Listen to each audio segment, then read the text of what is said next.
السلام عليكم ورحمة الله وبركاته. بسم الله والحمد لله والصلاة والسلام على نبينا محمد رسول الله صلى الله عليه وسلم.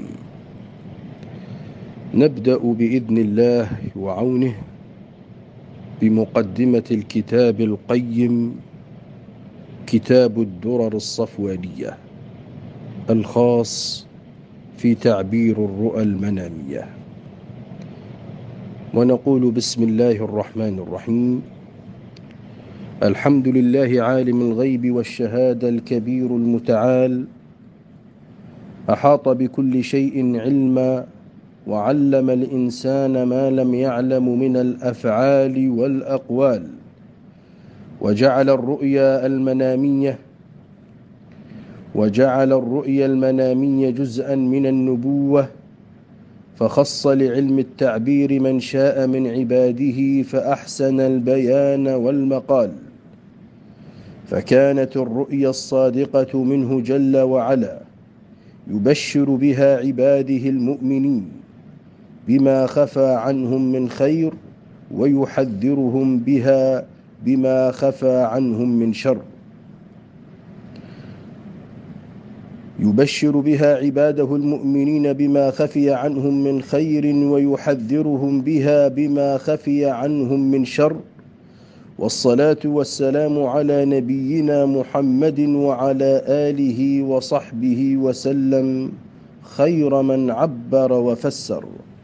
قال تعالى: وكذلك يجتبيك ربك ويعلمك من تأويل الأحاديث.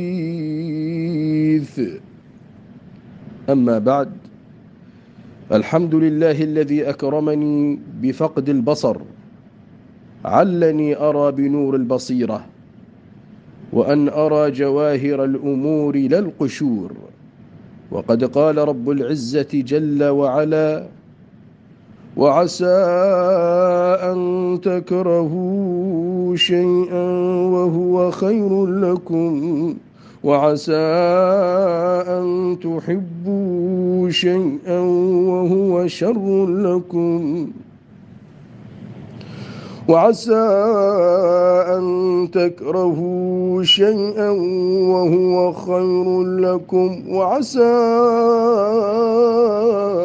أن تحبوا شيئا وهو شر لكم، والله يعلم وأنتم لا تعلمون.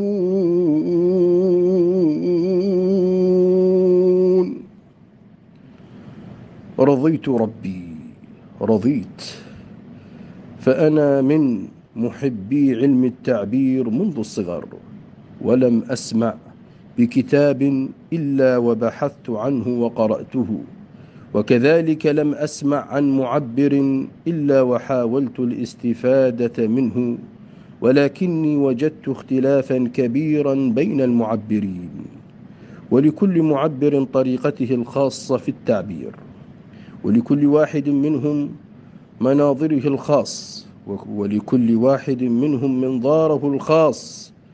قد علم كل أناس مشربهم. قال تعالى: قد علم كل أناس مشربهم. فالبعض يعبر بالمجال النفسي، وآخر يعبر بالطب، وآخر يعبر بالحرف والمهن، ومنهم من يعبر بالاشتقاق والتصحيف، وهناك من يعبر بالقرآن والسنة، والحاذق من يجمع بين كل الطرق. نعم. وأما بالنسبة لكتب التعبير، لم أجد ما يروي عطشي إلا كتاب الشهاب العابر الذي ألفه، فقد جمع المؤلف في كتابه كل الطرق في الاستنباط والتعبير، وقد سلكت مسلكه، ولم أجد أحدا من مؤلفي الكتب وضع في كتابه ما وضعه الشهاب العابر، وما ذكر في كتب التعبير مجرد معلومات لا غير. فطالب العلم فطالب العلم لا يستطيع أن يعبر رؤيا من هذه الكتب لأنه مجرد معان رموز فقط، لأنها مجرد معان لرموز فقط، لأن الرؤيا تنقسم إلى 3 أقسام: رؤيا من الله عز وجل، وحلم من الشيطان، وحديث نفس. والرؤيا التي من الله عز وجل فهي إما أن تكون منذرة أم مبشرة، أو أنها وقعت أو سوف تقع.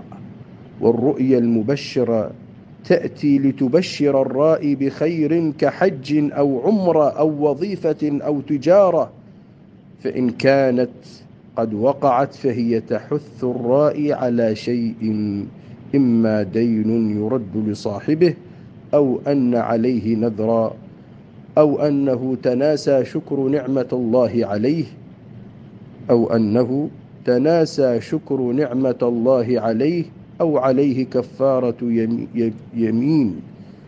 نعم، أو عليه كفارة يمين، أو قضاء صيام، أو أن البشارات لم تكتمل بعد.